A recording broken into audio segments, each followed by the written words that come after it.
Here we go, here we go, here we go, here we go. This is it. This is Top Flight Time Machine. I am Andy Hotbody Dawson. Pow, pow, pow. I am Sam Nifty Delaney. So what?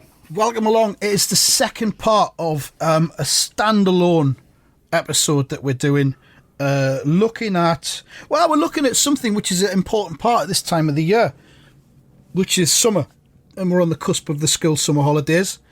And that means for the kids, well, it did used to mean, not so much these days, but it did used to mean 6 weeks of playing out. And that's what we're looking at. And we've did 30 minutes on it already. We reckon there's another 30 minutes to be had on it. The truth is, there could be a whole series if we approach podcasting in the way that the squares in the mainstream do. Like, you could easily be a stand-up comic who just did a whole series called Playing Out with a different celebrity guest or comedian friend every week. Yeah. Well, we could do that. We could do a documentary where we revisit locations where we used to play out when we were kids, do our reminiscences, and then for example, we'd meet up with, let's say, Nick Grimshaw, and he could show us where he used to play out when he was a kid. Yeah, where you go out and you film it. Yeah, that is actually a good idea. I mean, I don't think we'd watch it, depending on who the guests were. Depends who the guests are, yeah. Depends who the guests are. I mean, imagine if you did it with Bob. That would be that would be a really great watch. But then for the twist at the end of the episode, you then dress up as children and then reenact some of your playing out. And then you get an actor to like dress up as your mum, which will be your mum back then when you were a kid. Yeah. And like, if your mum's passed away, luckily, thank God, both of our mums are still alive. But I mean, that would be like sort of Psycho vibes as well, wouldn't it? If you're saying that the mum has passed away, would she be played by an actress but in ghost form? Yeah, and that could be a surprise for the guest at the end. Like, your voiceover could go, Grimmy doesn't know this, but I've arranged for an actor who looks just like his deceased mother to dress up as a ghost to haunt him, just to wrap the show up with a great prank. Take him right back to those days. Yeah. Yeah, all of a sudden this woman... Come in for your tea! And we've used like lots of photographs from the time. We've got exactly what she would have looked like back in the day. Yeah. And shouting, Grimmy, it's time to come in for your tea. Your tea's ready. Although we shouldn't say this because I don't know if Grimmy's mum is alive or dead. And if she is dead, then I feel really bad for making light of this. Grimshaw's mum dead. If the fucking special branch ever come round and check your search history, you could get done for that. She nearly had a heart attack in 2020. Fuck. When Nick himself was injected on a charity trek. Right. He had heat exhaustion. And he was injected with Valium during a sport relief event. That sounds like a laugh, getting injected with Valium. Fucking hell. Sounds brilliant, doesn't it? It sounds fucking done on purpose. They get the free Valium. But, I don't think... she was still alive. He called his mum. She watched the footage on the documentary. And he said that she nearly had a heart attack. Okay, but she's alive and well. Well, that's good. And I'm sorry. As far as we know. Grimmy, if you're listening, I'm sorry to have even talked about your mother's mortality. But just, whoever. We're just saying whoever the guest was. Let's just pretend. Well, it's the first name I thought of. But who else could we get? I don't know who else we could get.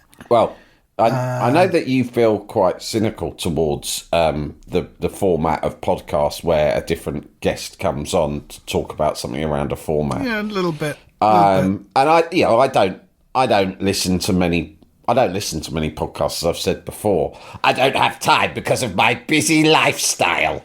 Who was it who said making podcasts? Who was it who said they had a busy lifestyle recently? Oh yeah, that was it. That was someone tweeted a West Ham player or manager going, I think you're a diamond. As you know, I cannot attend many matches at the stadium these days due to my busy lifestyle. Was it that Liverpool fan? That was it. It was about Klopp, wasn't it? It was about Klopp. It was going, as you know, Jurgen, as if he knew him. Do you know what I mean? As you know, I struggle to attend many games nowadays due to my busy lifestyle. No, I don't listen to many pods, but I listened to one because entirely for egotistical purposes, because it's the one that you might have heard of. It's called My Mate Bought a Toaster. And it actually is a good idea for a format, because you sit down with a guest and they give you access to their entire Amazon purchasing history. So you basically tell your life story via your purchase history on Amazon. And the host questions you. So I hadn't listened to it before, but I had heard of it. I thought that's quite an interesting format. And but then my friend Kat Shube, who is a radio presenter, texted me to say that she talked about me a lot on her episode, because her first ever purchase was a book I wrote in 2009 called Night of the Living Dad, right? And that was her first ever purchase. So as a result of that, I became a big topic on the pod. So for that reason alone, obviously I listened to it. It's about me. Yeah. They're going to talk about me in a book I wrote. So I listened to it. Of course. And I've got to say, it was really enjoyable. Am I saying that just because I featured on it? Don't know. Hard. No, I don't know. I think it could be a good podcast either Pretty way. Much, yes. But I accept that I am an unreliable witness. But I found it an enjoyable listen, because it wasn't all about me. Obviously, I forwarded the bits that weren't about me. I did listen to it. I did listen to it all the way through, and I really enjoyed it. And I think he's had some good guests. So I've just listened to that today. That's why it's fresh in my mind. Right. So that's one that you'll kind of vaguely recommend. Begrudgingly recommend the episode that talks briefly about me. As long as it's the one that's about you, Okay, fair enough. But no, Playing Out would be easily a good podcast series or television series for sure. I do think that. Yeah. Yeah, we probably shouldn't put this out, because we... Imagine doing Playing Out with Kevin Keegan, and you went back... Where's he from? Doncaster, isn't he? From Doncaster. And you went back to where he grew up in Doncaster, and he took you around all the places he used to play out. Didn't he not do that run where he ran from Doncaster to Rotherham or somewhere like that? I think he might have run to Nottingham. Something like that. Because that was his version of Playing Out, because he just fucking goes that bit further, too much energy. He's just too intense. The electric mouse. The electric mouse. Yeah. Great stuff. But you'd recreate like events and significant Playing Out scenes and locations. I've got a strong memory. Me great nana, who died when I was about 8 or 9, and she just lived in this small, like, old miner's cottage, like a 1-bedroom kind of place that all the miners used to live in back then. Yeah. And across the road from it, there'd been a shop that had been closed down, but it just had like a 4-foot square raised concrete platform. Right. And it must have been part of where they would load things into this shop or whatever back in the day. Some part of how it worked and everything. And it was we just played on that. And we'd just jump off it. Yeah. And get back on it. And then jump off it again. Or pretend we were on a stage or something like that. Yeah. And it used to go out and play on it, and I can't even remember any of the things that we would have done on it, but spending so much time, that was your fucking entertainment. Get on that bit of raised concrete and fucking just exist. Jumping around. Jumping around about, is just like, in those days, if you're bored, you just find something to jump on and off of. There's actually a famous photograph on some estate, I think in the East End, of people just like jumping out of just kids jumping out of a window in some flats onto some mattresses. Is it a Martin Parr? It's Martin Parr adjacent. Pre-Parr. But it's pre-Parr, yeah. Are we talking about like just post-war sort of thing? Yeah, it's I think it's around then, yeah. I mean, having said that, take yourself back. If that had been an option, jumping out of a window onto some mattresses, you'd have done that for hours.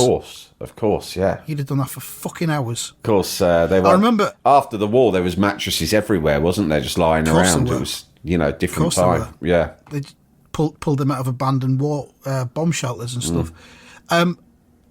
I spoke in the last episode about the field in Shiny Row that used to have the football pitch on. It also had a tarmacked 5-a-side football court, which had wire fencing all the way around so the ball wouldn't escape. But it was tarmac, and if you fell over, fucking hell, your knee would be ripped to shreds. Horrible. but also fun. And you had to go on to the five-a-side court if people were using the field who you weren't part of their gang and weren't allowed in their game. You'd have to set up a backup game on the five-a-side court. But there was one time, I've spoken about this before, but we went up the field one day and somebody had clearly nicked a car, driven it onto the field, set it alight. Yeah, classic. So there was this burnt-out car. Yeah. I think it was like a Ford Cortina maybe. Yeah. We're talking about 1981, 82, and this fucking burnt-out car was there for about a week, and it was the greatest week of my childhood. We were all up there every day, sitting in this car, pretending to drive. Yeah. Fucking moving the gear stick, turning the steering Fucking wheel, the brilliant. lot. Dreamland. Oh, man. Absolute Take me dreamland. back there. Yeah. Take me back. That could, you just think summer, if that happened in a summer holidays, you just think, well, summer is sorted. Yeah. That's my whole summer taken care of. Because every day I'll be fucking around in this burnt out car. And we didn't expect the authorities to come take it away. And I think if we'd been there when they had, we would have just like lay across it. It would have been like Just Stop Oil. We would have like lain all over it so that they couldn't move it. We would have created a human protest, a human shield, stop them from taking it. But there you go. We had the time, we had that moment, and you can't take that away from us. No, you can't. Simple as that. But yeah, I mean, they're absolute golden memories, aren't they? Yeah. I'm trying to think what else. I remember Ben Kelly suggested this. I think he combined it with, or unless it was someone else, Being Chased. Was it Being Chased? Yeah, that was Ben as well. Yeah. So I got to thinking about Being Chased, and there was loads of times, especially like I said in the last episode, when I used to do drive-bys on my BMX to smoking kids. Yeah. And there was another smoking incident. There was. I go to my mate's William's house in which was some council flats that were like low rise, like 2-floor, big close council flats with a wraparound garden. Right. So it was an excellent place for playing out because pretty much every flat in the fucking whole thing had kids in it. Right. They were all families. Yeah. So you'd go there after school. His mum would make tea. Speciality, if you went round there on a special night, which I think was like Thursday, sweet and sour pork, rice and chips. Oh. Rice and chips. Fucking hell. Yeah. Wow. And that was her signature meal, and he would talk about it all the time. He'd rub his hands together and go, Thursday night, sweet and sour pork, rice and chips. And he'd say it really quickly. Whoa. Sweet and sour pork, rice and chips. So we'd go round. We'd have sweet and sour pork, rice and chips, and then we'd go out to play in the big sort of fields, really, outside the flats. And there was all different kids from different schools as well, so you had a different scene going on. And the hardest kid, I'm sure I've told this one, that the hardest kid and the oldest kid in that scene was this kid called Glyn, and he had the best BMX, and he also had rare Star Wars figures that you could only get in America, that he claimed his uncle who lived in America sent to him. But they were real. They were Star Wars figures that I hadn't seen before. That were, I was going to say, were they legit? They were legit, I think. And I do think, if there's any collectors out there, they'll know. But I do think back then in the 80s, there were, what do you call it, special editions that were that weren't available in all the shops that you had to send off for, and might have only been available in America. You know those bounty hunters that they hire? They hire a bunch of bounty hunters at one point to hunt down Han Solo. Some of those cunts were not available in the shops. So anyway, Glyn had that. Glyn also had a bunch of different stories. Specifically, he had stories about girlfriends. Now, he was about 11, so he was in the first year of secondary school. We were about 9, still in primary school.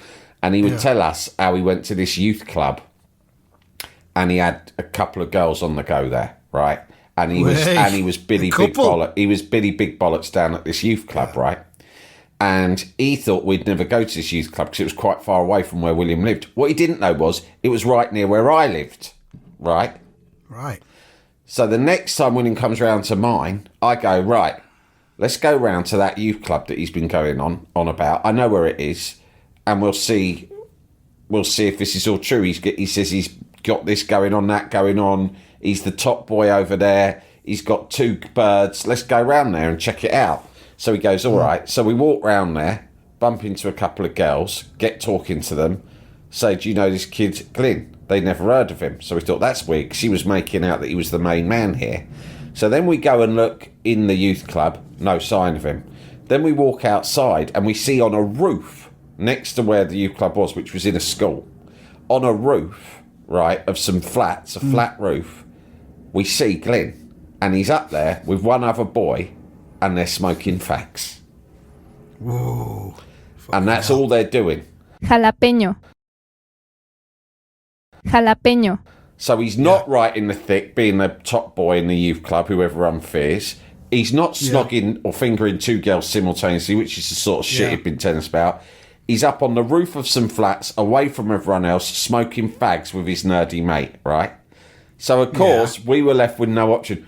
Now, William had to live with Glyn in the same flat as him every day. So he didn't want to fall out with him because Glyn was bigger than him. But I didn't give a fuck, so I shouted, "Oi, Glyn!" And he's looked over, seen us from the top of the roof, squinted because he saw, who are those cunts in the background? I go, "Where are your birds, you wanker?" Right. And he's realised it's us, and he's fucking, you've just seen him run to like the staircase to get down the flats to chase. And I've immediately shat myself. Because in my mind, I sort of thought, he's that far away. I don't know. I remember, he's that far away. He'll never catch me. And all I'll simply have to do is avoid him for the rest of my life. That's easy. Yeah, I'll easily avoid him forever. William's fucking fuming with me because he's like, "Why did you shout that? I've got to live with this cunt. He lives in the same block as me." And we've just fucking, him and his mate have come down the steps and they fucking chased us for ages. Oh, you outran them? Yeah, because we had such a big head start. We got back to our house. I was going to say.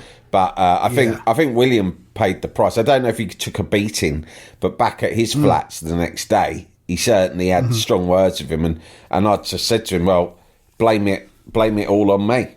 But again, I think I took exception to the fact that he was smoking fags. I think I was quite I was quite puritanical about cigarettes. But your elder brothers used to smoke, didn't they, in the house? Everyone I knew smoked. Some of my mates, I had mates at primary school. I'm sure there's kids at your primary school, the ones who are smoking when they're like 10. Like when I saw that this kid Stuart, and he had, that's when we first talked about John Player's special. He didn't just have a packet of fags in his pocket. He had a packet of John Player specials, the strongest fags. They're the hard man of the fag world. And he was like 10 years old. And I remember thinking, fucking hell, I don't even know adults who smoke JPS. Do you know what I mean? So everyone smoked. All my brothers smoked. My mum smoked. My dad smoked. Every adult I knew and lots of kids I knew smoked. I was the only fucking square who didn't smoke. And not only did I not smoke, I really judged people who did. Smoker! Smoker! Yeah. Smoker alert! I remember one of the main smokers at our school. This is like the first year of secondary, which will be what they call it now, year 7. And this might not have happened until year 8, maybe, but he was the smoker, and he persuaded one of the girls from out of our class to go up the hill that was across the road from where the school was, called Bunker Hill, and they went up there, and she sucked him off. She sucked him off? She sucked him off. In return for what, a cigarette? They came back, I can't remember, it might just been because of curiosity, and they came back and talked openly about this, and I remember someone asking her, what did it taste like? And she said, lemonade. Well, she got lucky. Yeah. That sounds all right. Oh, fucking hell. Fucking hell. The other mate, I mean, I've been chased lots of times in my childhood. I feel like I was always being chased, and a lot of time you're being chased. Was it a cry for help? Was it a cry for attention? Oh, it would have been for attention, yeah. Yeah, I mean, that's an easy analysis. I mean, let's be honest, Andy, almost any story I tell you could be ended with that question. Was it a cry for attention? Yes. Of course it was. Even if that attention took the form of violence, it was better than being lonely. Yeah, it's better than feeling nothing. Yeah, exactly. Made me feel important. Made me feel seen. Kicking. Yeah, feel the centre of attention. You're in a house with quite a large family, and everyone smokes. So what you do is you go out into the wider world and you pick out smokers and you call them wankers because you want their attention and you want them to beat you up. And that's just a reflection of what you're dealing with at home, and you're not getting enough attention at home. No, There but it I is. did. I once stole. I've told this one. I stole my brother's fags off of him, and ran away. And then he was chasing me, and I tripped. And as he was approaching to grab them back at me, I inexplicably took one out and shoved it in my mouth and ate it. and then immediately threw up everywhere. Why? Again, attention. Yeah. Again, Fucking no cunts paying attention to old Sam. I better Yeah. just eat someone's fag, see if that'll fucking get them to take notice. again, did it lead to everyone looking at you? Yes. It did, yeah, There it you are. did. Mission accomplished, I guess. I was, I can't remember getting chased. I might have had a bike chase once, but I was always pretty good at staying within safe areas, let's say. There were like London, like Sadiq Khan's London. There were no-go areas in Shiny Row, and I was good at knowing where they were Yeah. and not fucking push any buttons and get into trouble I didn't need to get into. I still have dreams that I'm in no-go. Obviously, there were no-go areas where I lived, which I sometimes would cycle into for the thrill, right, to Yeah. shout at people. But With your hood up. yeah. But I sometimes still have dreams that I am lost in a no-go area. Right. I have quite a lot of dreams about being lost in areas that are either exactly areas that I didn't like when I was a kid or related to those areas, like versions of them. So many fucking dreams where I'm lost, can't get home, in a dangerous area. Yeah. Like, it's weird. There's absolutely a reason for that, and there's an interpretation of that, but I can't really be bothered to think about what it might be. No, But there I'm is sure an there interpretation. I've thought about it. I'm not sure what it is. I'll check it out though. I'll do some digging. But I mean, it's not a hard one to work out. I think I am. I think I have. Traumatic sort of memories of childhood in lots of ways, and that I have regular nightmares that I'm back somehow in my childhood, but trapped in it and can't escape. Yeah. But You did you have? I don't know if they were called these down south. Did you have jubblies? no, When you were younger? jubblies. Jubblies. That, yeah. I mean, that was a word for tits. Well, the jubbly was a roundish pot of frozen fruity juice, basically. Oh, that's probably why it got used as a term for tits. It probably was, yeah, because what I've just described there could be Sounded also like interpreted boobs, as yeah. a tit, yeah. And I'm just getting a flashback here to just playing on a fucking hot summer's day and then going to the shop and buying a jubbly, which was I know I've talked about Mr. Freeze ice pops, long and thin, Yeah. 5 pence. A jubbly was 10 pence, but you got a lot more liquid. But it would take longer because you'd have to wait for it to start to melt, or you'd have to try and start to bite into it, and it was quite tough with it being so frozen. Yeah. But fucking hell, hot summer's day, playing football or whatever, then getting a jubbly and refreshing yourself. Yeah. Or an ice pop. Or an ice pop. But the jubbly, I see you'd get more for your money. Yeah. God, take me back. Yeah. I another kind of being chased story that I was thinking about recently was one of my mates. I was supposed to be going out. I can't remember where, somewhere with him and his mum. And a different mate called me up in the morning and said, "Do you want to go up on the tube into the centre of town to fuck about what transpired to be a shoplifting mission?" But again, I wasn't a keen shoplifter. We've talked about same. shoplifting before.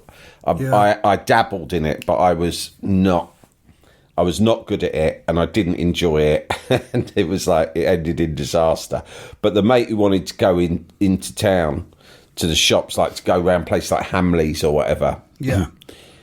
he just wanted to go nicking. But I didn't realise that at the time. And then when we got up there, he just started nicking, and I started freaking out because I was like, I don't want to get nicked in the middle of town. Do you know what I mean? I don't want to get nicked at all, but not far from home. Do you know what I mean? Yeah. I thought, fucking hell, if you get nicked in the middle of town, you're probably going to end up in a cell with like someone out of the IRA or something like that, you know. Doing a dirty protest on the wall. Yeah, that's the last thing I need. Then you feel compelled to join in. You Yeah. don't want Oh, do we too? I believe don't that need we to should poo. give a, Do you think that we should give Ireland back to the Irish, or don't you, young man? I do. Well, why don't you show Honest. us using the medium of feces? Okay. I went before I went out earlier on. I don't need one. Squeeze something out. With a Anything. name like Delaney. You should be able to squeeze something out.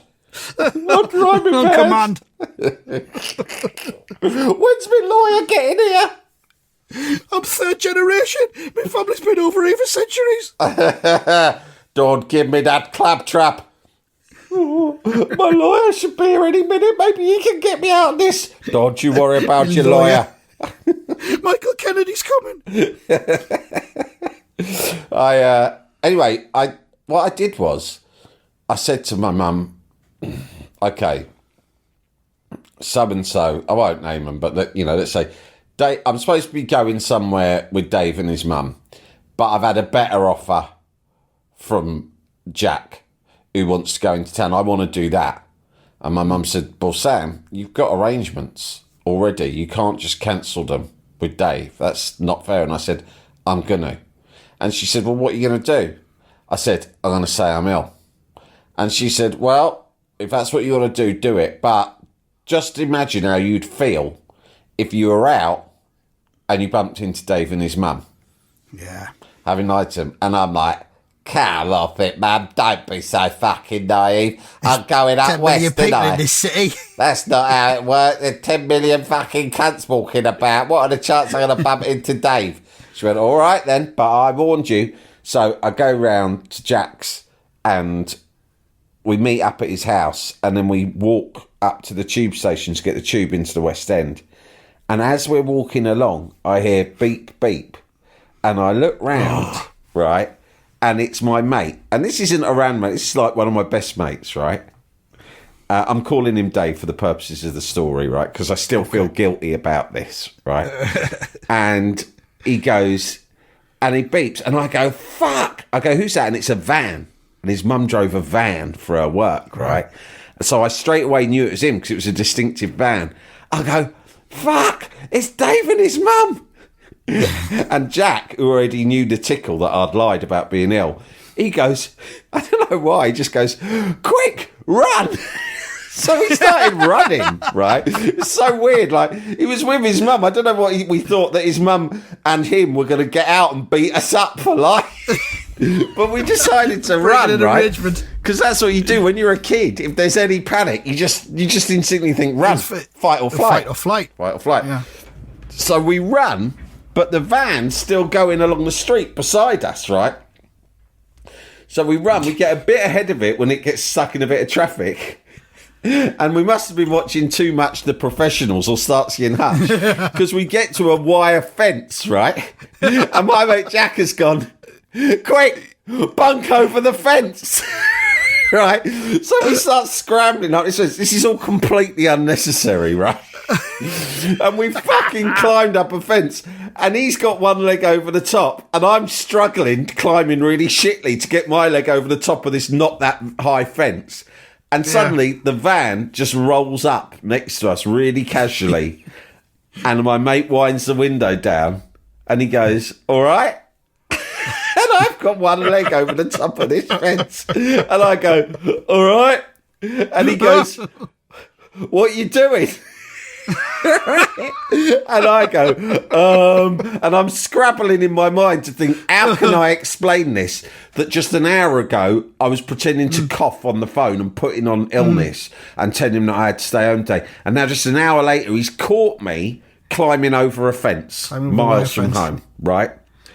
And as I tried to think of an excuse, my other mate, Jack, has just pissed himself laughing. He's also on top of the fence. He's just pissed himself laughing and went, he fucking lied about being ill because he wanted to come up into town with me, and now you've caught him. And he jumped off the other side of the fence and fucking ran off and let me stop. And it was one of those ones where I just saw I was less embarrassed in front of my mate as I was in front of his mum, because you know how you want to make out Yeah. to your mate's mums that you're all right. You're a good lad. Yeah. You kind of want man. your best mate's parents to think well of you, don't you? Really. Of course. And I liked his mum as well, and she sort of gave me the slow. She had a van. She had a van. She had a lot going for her, and she just looked at me and she gave me the slow head shake.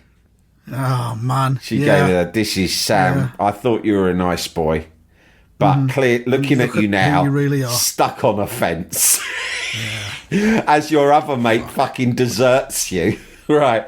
Look at the mess you've got yourself into. This is where lies get you. And then my mate wound up the window. He looked upset, understandably, and he drove off. And then I caught up my other mate. We did go into town together.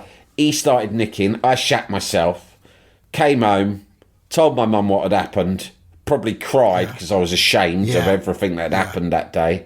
And she was like, "Well, I hope you've learnt your fucking lesson." Well, there it is. And Yeah. I've never told a single lie since that day.